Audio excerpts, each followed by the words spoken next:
kasih setia-Mu cukup bagi kami Tuhan. Itu yang kami mau dan kami rindukan. Nyatakan hati kami. Kasih-Mu layakkan seluruh hidupku, mampukan ku melakukan yang Kau inginkan. Tak bisa ku terlepas, Kau menggenggam tanganku, ingin lebih mengenal pribadi-Mu. Kasih-Mu layakkan seluruh hidupku, mampukan ku melakukan yang Kau inginkan.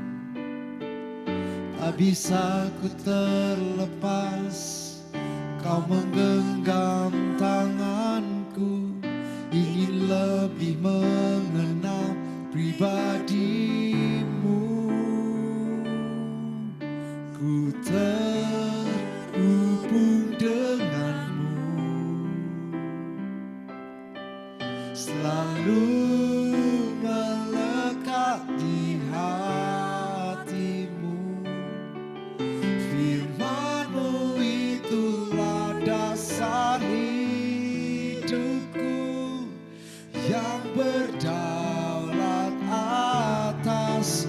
Ku terhubung dengan-Mu. Ini kerinduan kami, selalu melekat di hati-Mu. Firman-Mu itulah dasar hidupku, yang berdaulat atasku. Sekali lagi nyatakan kasih-Mu Tuhan. Kasih-Mu layakkan seluruh hidupku, mampukan ku melakukan yang Kau inginkan. Tak bisa ku terlepas, Kau menggenggam tanganku, ingin lebih mengenal pribadi-Mu. Ku terhubung dengan-Mu, selalu melekat di hati-Mu. Firman-Mu itulah dasar hidupku, yang berdaulat atas. Ku terhubung dengan-Mu, yang kami mau selalu melekat di hati. Firman-Mu itulah dasar hidupku, yang berdaulat atasku.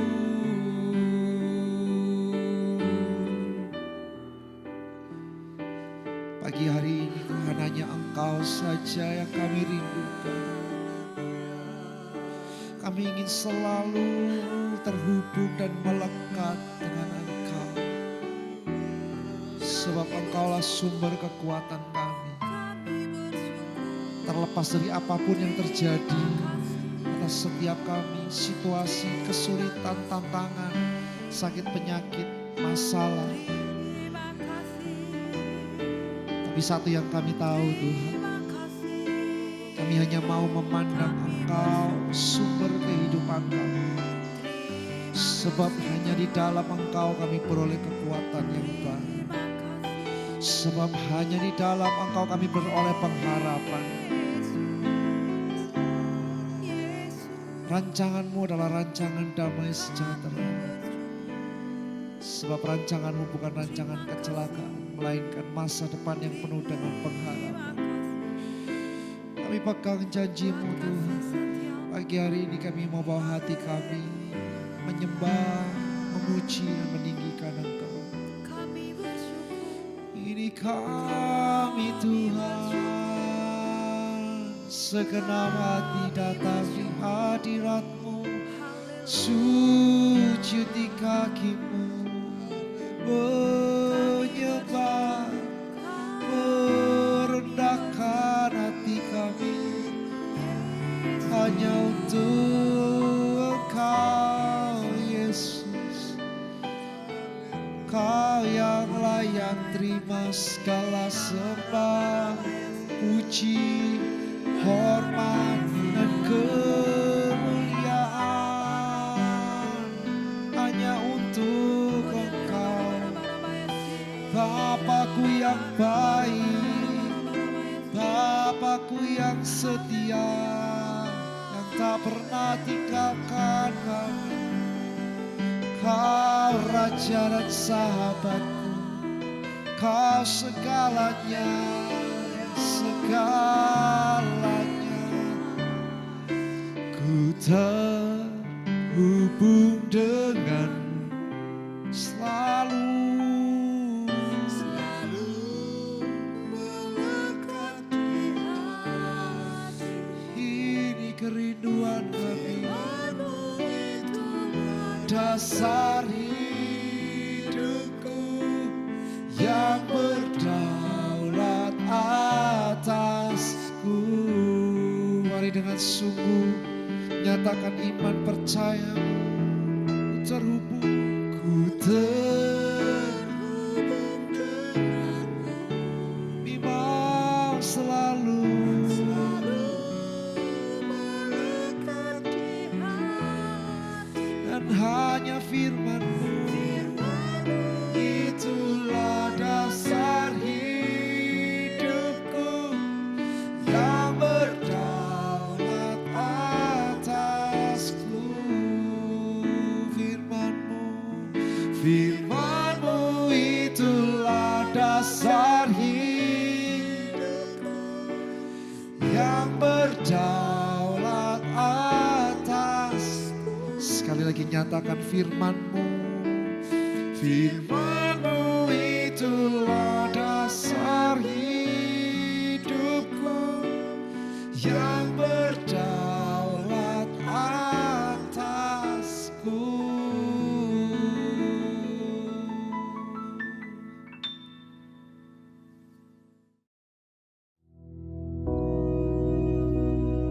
Bapa kami yang di surga, dikuduskanlah nama-Mu, datanglah kerajaan-Mu, jadilah kehendak-Mu di bumi seperti di surga.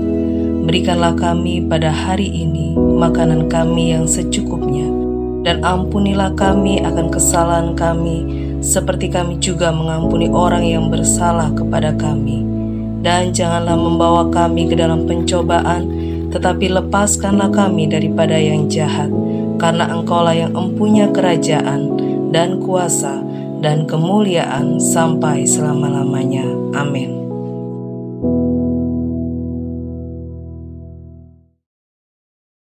Haleluya, puji nama Tuhan, saudara sekalian. Mari pada pagi hari ini, dalam suasana Natal yang semarak ini dan penuh sukacita, mari kita merenungkan kembali mengenai bagaimana menjadi orang yang dipimpin Roh Kudus. Sesuai dengan tema kita, yaitu Fullness of the Spirit ini. Kali ini kita akan membaca di dalam Matius, pasal yang pertama, mulai ayat yang kelima. Di sini kita melihat seorang yang bisa kita jadikan contoh bagaimana sebetulnya hidup yang tidak menggunakan pikiran sendiri agar supaya betul-betul Roh Kudus itu bisa menuntun kita. Karena seringkali yang terjadi adalah Roh Kudus terhambat oleh pikiran kita sendiri, perasaan kita sendiri, kemauan kita, yaitu aku kita. yang kita adalah pribadi ini. Sehingga Roh Kudus tidak bisa memimpin. Baik, mari kita akan lihat bersama-sama dalam Matius pasal yang pertama ayat yang kelima. Dikatakan di sana, Salmon memperanakkan Boas dari Rahab. Boas memperanakkan Obed dari Rut. Obed memperanakkan Isai, ayat 6. Isai memperanakkan Raja Daud, dan seterusnya. Dan kalau sampai akhir kita lihat, dari Daud ini kemudian turun-temurun sampai Yesus.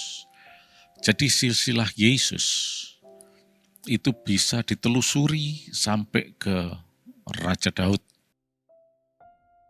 Nah, dari Raja Daud ini bisa kita ketahui bahwa ternyata Daud ini juga adalah keturunan dari seorang yang bernama Boas. Itulah sebabnya Yesus itu dilahirkan di Bethlehem. Karena memang secara origin aslinya Daud itu berasal dari Bethlehem. Dan Daud adalah keturunan Boas.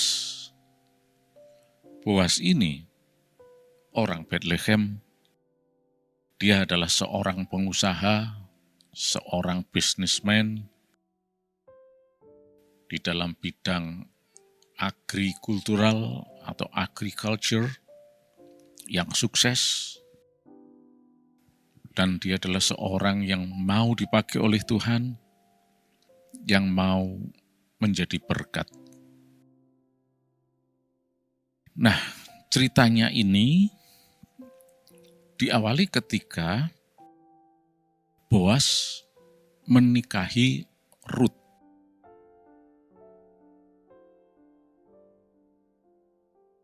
Dan kemudian punya anak Obed. Obed punya anak Isai, dan Isai ini adalah ayah Daud. Jadi bisa dikatakan Boas ini adalah kakek buyut dari Daud. Ya. Nah, untuk Boas bisa menikahi Rut ini adalah suatu pengorbanan yang luar biasa. Dan bahkan seringkali bisa dikatakan agak sedikit bertentangan dengan kelaziman yang ada. Karena apa? Kalau kita tarik mundur ke belakang, Rut ini sebetulnya adalah janda. Dan suaminya ini, Mahlon, itu mati. Mahlon ini adalah anaknya Naomi dan Elimelech. Sedangkan Rut adalah perempuan Moab.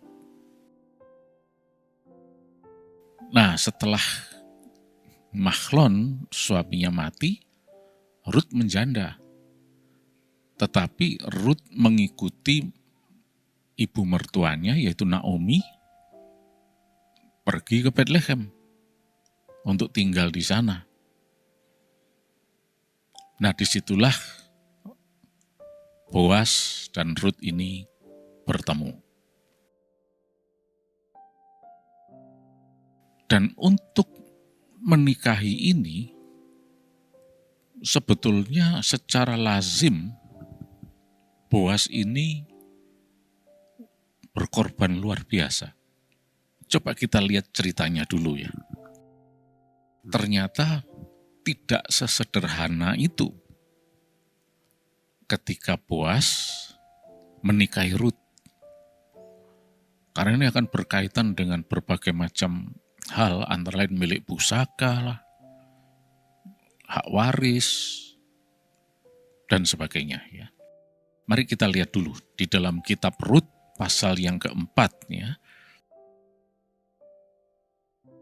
Kita baca ayat yang ke-9. Kemudian berkatalah Boas kepada para tua-tua dan semua orang di situ, kamulah pada hari ini menjadi saksi bahwa segala milik Elimelech dan segala milik Kilion dan Mahlon aku beli dari tangan Naomi. Juga Rut, perempuan Moab itu, istri Mahlon, aku peroleh menjadi istriku untuk menegakkan nama orang yang telah mati itu di atas milik pusakanya. Demikianlah nama orang itu tidak akan lenyap dari antara saudara-saudaranya dan dari antara warga kota. Kamulah pada hari ini menjadi saksi. Ya, Boas ketika dia menikahi Rut, itu kita tidak bisa membayangkan ini. Boas ini menikahi Rut apa gara-gara Rut itu semacam Miss Universe begitu mungkin, sehingga sampai Boas ini tergila-gila untuk menikahi Rut. Kemungkinan tidak demikian. Karena Rut ini orang miskin. Bersama dengan mertuanya untuk makan saja mereka mengalami kesulitan. Apalagi harus membeli peralatan rias, kosmetik untuk mempercantik diri. Rut ini untuk bisa makan aja dia harus pergi ke ladang yang kebetulan miliknya Boas dan memungut jelai-jelai yang jatuh ketika dibawa oleh para penuai pegawai-pegawai Boas tersebut. Jadi Rut ini cuma memunguti yang jatuh-jatuh itu untuk makanannya. Coba kita bayangkan, Rut ini bukan siapa-siapa dan dia seorang yang miskin. Nggak mungkin dia adalah semacam Miss Universe dan seterusnya. Apalagi Rut ini seorang janda. Suaminya tadi dikatakan Mahlon itu sudah mati. Lah kalau Boas dia seorang pengusaha yang berhasil, tidak kekurangan harta, benda, duit dan sebagainya. Dia bisa cari istri. Banyak gadis-gadis yang belum menikah dan mungkin lebih menarik, cantik dan seterusnya. Tapi mengapa dia harus serius sekali terhadap Rut ini? Kalau hitung-hitungan di atas kertas, sebetulnya apa untungnya bagi Boas melihat kondisi Rut seperti ini? Belum lagi dia akan kehilangan hak warisnya atau milik pusakanya. Coba kita lihat di dalam ayat yang ke-10 itu ya. Juga Rut perempuan Moab itu istri Mahlon aku peroleh menjadi istriku untuk menegakkan nama orang yang telah mati itu di atas milik pusakanya.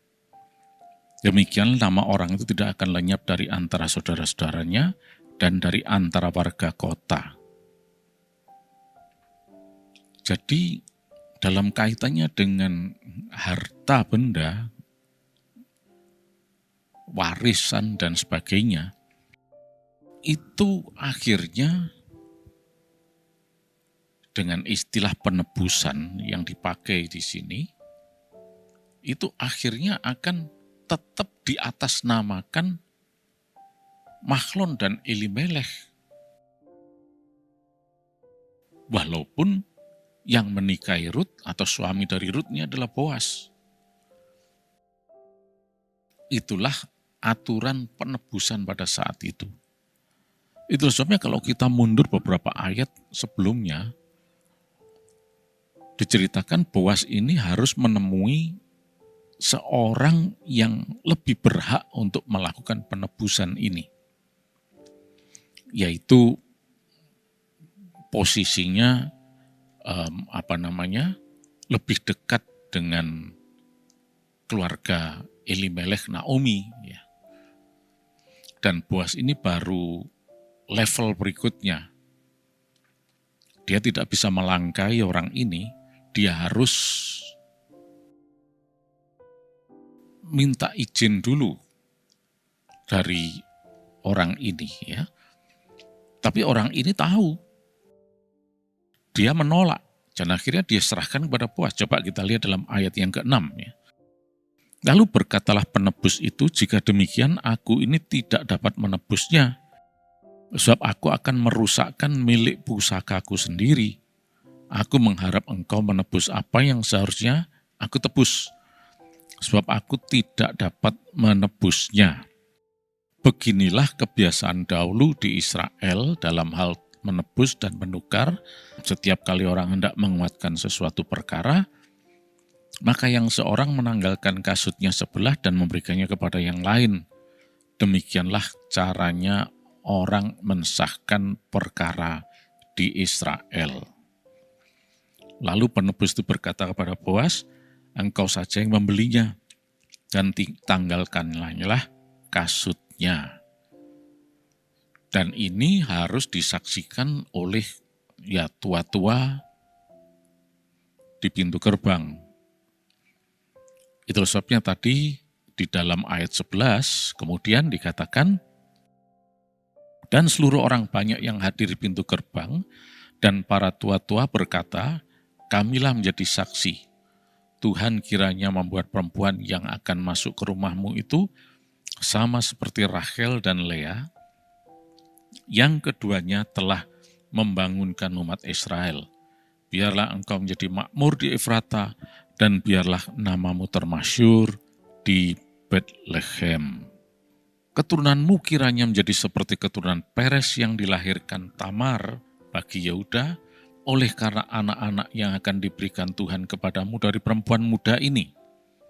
Ayat 13, lalu Boas mengambil Rut dan perempuan itu menjadi istrinya, dan dihampirinyalah dia, maka atas karunia Tuhan, perempuan itu mengandung, lalu melahirkan seorang anak laki-laki. Nah, kita lompat ya ke ayat yang ke-17. Dan tengah-tengah perempuan memberi nama kepada anak itu, katanya pada Naomi telah lahir seorang anak laki-laki, lalu mereka menyebutkan namanya Obed. Dialah ayah Isai, ayah Daud. Nah, sampai di sini pembacaan kita. Jadi jelas kenapa tadi Boas itu dicantumkan dalam silsilah Yesus. Karena memang dia adalah kakek buyut dari Daud, dan dia adalah nenek moyangnya Yesus yang lahir di Bethlehem. Tetapi untuk terjadinya hal ini, dalam kelahiran Yesus ini, merupakan suatu kisah yang cukup panjang. Tapi dari Boas ini kita bisa melihat bahwa kalau orang mau dituntun oleh Tuhan, mau dipimpin Roh Kudus, dia harus mau tidak menggunakan pikiran sendiri. Seperti Boas ini. Sebetulnya kalau dihitung-hitung, Boas ini sangat-sangat berkorban ketika hendak menikahi Rut. Dan mungkin keuntungan apa dari menikahi Rut ini mungkin tidak terlihat pada saat itu. Malah yang tampak nyata adalah kehilangan, kerugian. Boas sudah rugi masalah kepemilikan pusaka, hak milik, pusaka dari generasi ke generasi, ya. Harta pusaka maksudnya, ya. Atau hak waris.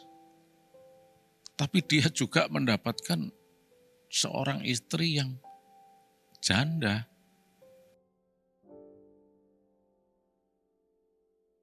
Ini kalau menggunakan pikiran, perhitungan secara manusiawi. Tapi jelas kita lihat di sini bahwa Boas berani untuk tidak pakai pikiran sendiri. Bisa saja banyak orang yang menasihati, Boas, ngapain sih kamu begitu? Masa di dunia ini wanita cuma Ruth saja? Kan banyak yang lain. Udah banyak gadis-gadis yang masih belum menikah.